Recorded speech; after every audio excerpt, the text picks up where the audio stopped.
Good evening, again, from Charlotte, North Carolina. I'm James Brierton. It is still Wednesday, October the 7th, 2020. If you're watching us live, this is take two of tonight's live coverage of the latest on Hurricane Delta. If you're listening to us on our podcast, we completely did the first show perfect. There was no reason we would ever have to do the show a second time because we would never, ever do a show without the microphones on. We're better than that. Don't you worry. We're just here because this is an encore presentation now of the latest on Hurricane Delta. Thanks for joining us.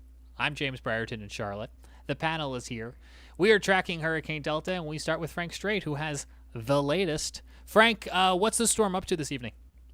As of the latest advisory, James, 90 mile per hour winds, and I'll share my screen here, which I've had some issues with myself, but it's just one of those days, Frank. Yeah, it's one of those days. It's a comedy of error, and everything that can go wrong will go wrong. Like, for example, me sharing the wrong screen. Yeah, that's our Slack. So let's get out of that and get over Let's to the hope there was screen. nothing in there that people could have... I don't think there was. At least it was the Slack and not the Zoom chat, because the Zoom chat during the last show was me just yelling in all caps. Yeah.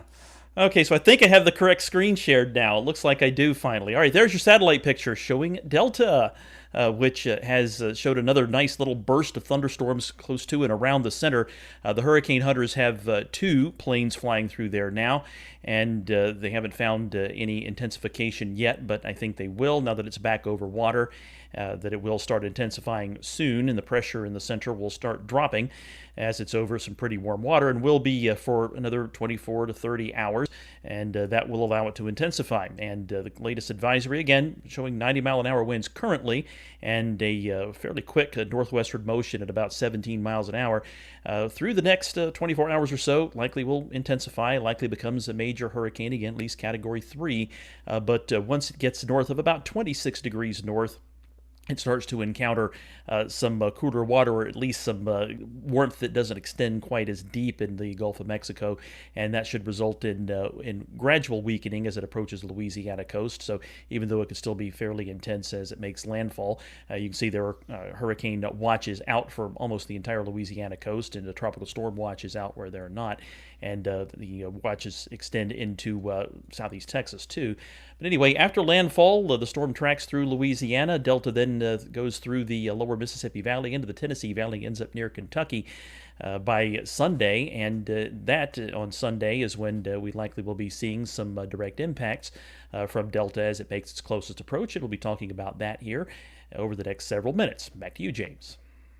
Thank you very much for that, Frank. Let's go down to Shay Gibson. He's in Charleston, South Carolina. Shay, good evening to you. Hello, James. Thank you. Let me go ahead and share screen. And let me see if I can stop Frank's from being up here. And basically what I wanted to talk about was some of the readings that we got as Delta made landfall along northeastern Yucatan Peninsula, specifically right near Puerto Morelos. And this is about 5:30 a.m. Eastern time. I'm sorry, Central time, not Eastern time. I said that earlier. It just, once it crosses that line just to the east of where it made landfall here. You can see the eye wall or wall-to-wall profile here. The winds went very calm right around 5 o'clock to 5:30 a.m. CDT to near calm conditions. Pressure dropped to about 972 millibars, and NHC did verify that with our on land, showing where the eye wall had basically penetrated over this area. So you can't really base these wind speeds because the eye wall varies in different areas around it. So it may not look like a hurricane at this kind of reading with just the gust lines going up. But if we go just to the north, we see where some of the eye wall action was really ramping up, and we got 106 mile an hour gusts along Cancun. So folks in that area that cleared out did well to do. There was some extensive flooding and some wind damage, and definitely a lot of property damage in that area. But as we go on forward, as Frank said, this is expected to become a Category 3 and eventually weaken. We may have a little bit upper shear on this as well as it heads up towards the coastline. But that is pretty much the readings for what we saw from our weather flow sensors in that area. We have 5 sensors down in the Cancun, Cozumel, basically the northeastern Yucatan Peninsula area. So we were glad to get that. And we were glad that the storm actually fell to a Category 2. It made landfall at 110 miles an hour, whereas just hours before it was Category 4 with winds of 145 miles an hour. So they really got spared the brunt of a Category 4 system. So they did pretty well overall, from what I understand. And waiting to hear any news on any casualties. Haven't heard anything yet. But that's all I have to report. Back to you, James. Shay, thank you very much for that. So as Frank and Shay have been showing you, we are watching Hurricane Delta.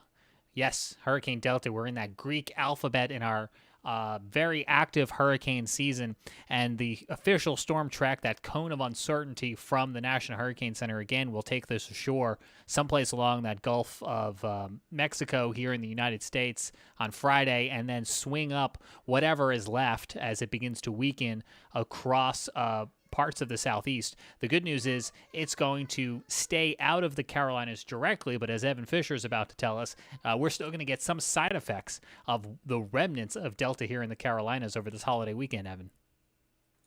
Yeah, James. So we're going to be looking at rain and wind, which I know is basically what makes up a hurricane, but not nearly as severe as they're expecting along the Gulf Coast. Here in the Carolinas, North and South Carolina, we're going to see scattered showers all throughout the area on Saturday and definitely Sunday. There's still a little bit of timing issues to be worked out, which Frank will hit on in a minute. But I'll show you what we're looking at, what we're expecting for precipitation totals.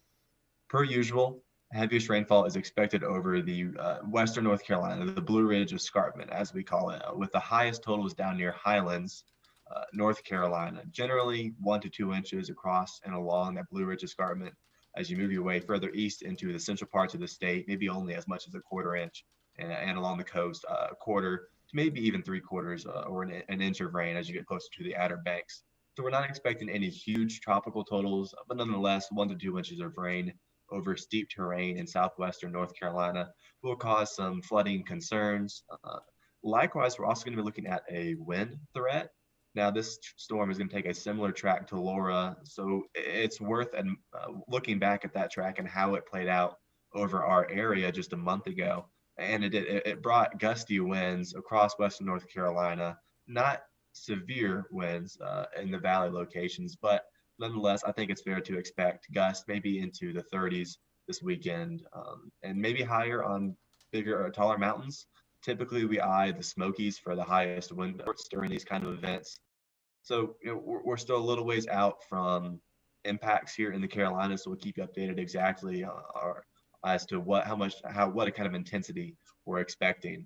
But for now, 1 to 2 inches of rain in the hardest hit areas, and some moderate wind gusts that may impact leaf watchers this weekend if you're heading towards the western Carolinas. But that's generally what we're looking at here close to home. And there'll be a severe weather threat as well, which Frank will hit on here in a minute. Evan, thank you for that. And I'm disappointed. I was hoping to go to the Blue Ridge Parkway this weekend to see some of that fall foliage, and I'm not sure that's going to be a very nice drive over this holiday weekend with all the rain and clouds. But Frank, you've got some uncertainty still in this forecast. Is there any chance that I'll be able to go up to check out the fall colors? Well, it's not going to be the greatest conditions for it this weekend for sure, because we are going to see some wet weather to deal with out ahead of Delta, and then with Delta itself likely affecting us on Sunday. Let me get my screen sharing once again and hopefully hit the right button this time. There we go, and get things back to the advisory. And again, the track takes it through the lower Mississippi Valley after making landfall through the weekend and passing by to our north and west on Sunday. What we'll have to deal with, though, however, is that there's a front that's become stationary close to the Gulf Coast and out to sea. And going back to the satellite picture, you can kind of see that off the southeast coast and extending back along the Gulf Coast. That will be lifting northward in advance of Delta, and that's going to bring some rain starting to spread over the area late in the day, Saturday into Saturday night. So if you want to go up to the mountains this weekend and maybe try to check out some fall colors, you may want to try to get up there early Saturday. You might have a chance to do that just as we start to see some high cloudiness spread in. But then Saturday night into Sunday, certainly looking wet. And again, it looks to be a soaking over the weekend. The rainfall totals, you saw Evan showed that a moment ago, and the computer models are still a little differing as to where that's the heaviest rain is going to go a little bit and exactly what the timing is going to be. But it looks like the heaviest rain occurs on Sunday, and I'll advance the GFS model I'm showing you here forward, showing Delta going through the Gulf of Mexico and then again close to landfall there Saturday afternoon. You can see some rainfall with that front lifting northward going through the deep south at this point. This is actually Friday evening we're looking at. And then there's Saturday. We're seeing some rain spreading over the Carolinas, especially the western Carolinas during this time. So we may be getting wet by the afternoon on Saturday. And again, there's some computer models. Different models are differing with the timing. The European model and Canadian model, for example, are a little slower with this, with moving moisture in. But then advancing on ahead through Saturday, it looks to be wet Saturday night. And then into Sunday, that's when our severe weather concern is most likely to occur. Now, if this delta ends up moving faster than we expect, then it's conceivable that the severe weather might be a problem more late Saturday into Saturday night. But right now, the consensus is more toward Sunday at this point. And if we are to see any severe weather, it's a conditional thing. It would depend upon how much sunshine we get out ahead of that. Right now, it's looking like there won't be a lot. And also depends upon whether or not we can get the most favorable conditions during the warmest part of the day during the afternoon on Sunday. But if things come together just right, then we could end up seeing maybe an isolated tornado or two, and maybe some locally damaging straight line winds too, as the thunderstorms bring the stronger winds aloft that will still be associated with the remains of Delta as it passes nearby down to the surface. Now, once we get Delta out of the way, though, and there are questions as to how quickly that happens. We may see some rain lingering into Monday, especially across North Carolina, but it looks as though we start to dry out for a time before another cold front comes through on Tuesday. Behind that, though, we're likely looking at several days of dry weather. So hopefully we'll get through Delta without seeing a whole lot in the way of flooding. We haven't had a lot of rain lately, so that's a plus, and we are more able to handle a big soaking rain than we have seen with the recent storms we've had to deal with. So hopefully we don't get too much rain and we don't have too many flooding problems, and then we can dry out again later next week. Back to you, James. Frank, I'm listening to you there talking about rain. We certainly could use some rain. It's October, and it still feels like a version of summer. We reached 80 degrees here today in Charlotte. My grass is still growing. I'm going to have to go out and mow it again. It's just a weird year. And yeah, I guess, if the grass is going to keep growing, we could use some of that rain. Yeah, and get used to the mowing, James, because once we're going to get some rain, and then once we dry out, it warms up again. So there'll be plenty of moisture in the soil, and the sun comes out, and it warms up, and the grass starts growing again. You know what else this is going to do? Can you guys see my background? Yeah. Yeah, NASCAR's in Charlotte this weekend. And normally when NASCAR is racing, they don't race in the rain. But this year at the Rival, they have rain tires. So this could be the first NASCAR event, at least for the Cup Series, that races in the rain. So that will be interesting to see Sunday as well. They have a race on Saturday, but that series has already raced in the rain. But the Cup Series, which races on Sunday, they've never had a race in the rain, so Sunday could be a first for them as well. So that'll be a little interesting tidbit to watch too. That will be very interesting to see. And it's the cutoff for their playoffs, so that just more intensity along with a rainy, wet racetrack. It could be a fun evening at the Charlotte Motor Speedway. So cutoff for the playoffs, as long as they don't hit the cutoff for TV. Sorry, yeah, too soon? That's a different story. All right, well, that does it for this edition of the Carolina Weather Group. Thank you for sticking with us and letting us bring you the latest on Hurricane Delta. We'll continue to track this over the next few days. You can find updates on the Carolina Weather Group social platforms, as always. That's Facebook, that's Twitter, that's YouTube. We are where you are. And I want to remind you, and some of you have stepped up to the plate, and we really, really appreciate you and want to give you a shout out there, that last week we had a special announcement here at the Carolina Weather Group. We have started a new Insiders Club on the platform that is referred to as Patreon. This is where you get a chance to pledge your support to us as a patron, just like your PBS station might ask for contributions. Our first tier is at $1 a month. Our top tier right now for $3.99 a month. Each one of those comes with perks, including exclusive behind-the-scenes access. Right now, you're looking at our Patreon page, patreon.com/Carolina Weather Group. That is how you can join us there, and you can see as I make my way down, there are some posts that are blocked, you can unlock those for just $1 a month by supporting us here at the Carolina Weather Group. Everyone you've seen tonight and everyone who does this show and this podcast doesn't get paid. We are looking for a little financial support to expand what it is that you know and love already about the Carolina Weather Group. Right now, we have a goal out for $50 a month for studio upgrades, new lights and microphones and green screens. And we want to thank everyone who since last week has stepped up to make contributions, bringing us to just shy of half that goal, about $25 a month right now.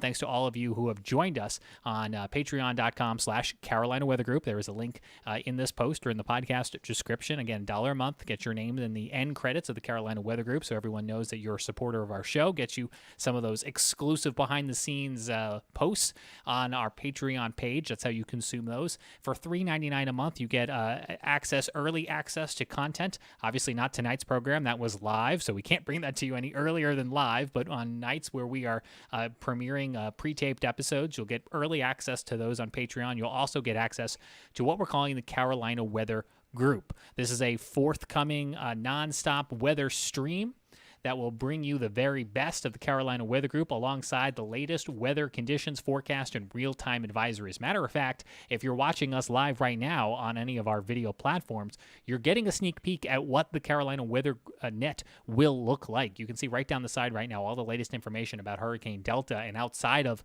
hurricane coverage, that would be rotating through to show you Skycam's radars, current conditions, and forecasts for communities across the Carolinas. You'll get early access to that stream and become one of our early access testers by joining a $3.99 tier on Patreon. So again, that's patreon.com/Carolina Weather Group. We appreciate whatever it is that you can contribute. If you are not able to contribute or don't wish to join at this time, we hope that you will join us in just trying to get the word out for the Carolina Weather Group. Encourage people to listen to our podcast, our audio feed, or join us on our YouTube channel by subscribing. That would also be a huge help. We're not in this to get rich or make money, but there are certain costs and certain investments that go along with expanding, and we're looking forward to being able to bring you even more of the Carolina Weather Group. So with that, I'm James Brierton in Charlotte on behalf of our panel. Thanks again for watching tonight's live coverage. On the latest on Hurricane Delta, we'll continue to keep you updated as this storm inches its way towards landfall here in the United States on Friday. And then again, we'll be watching for some of those impacts across our area as we head into this holiday weekend. And now I'm very happy to roll our credits that will feature for the first time some of those Patreon supporters. Have a good night.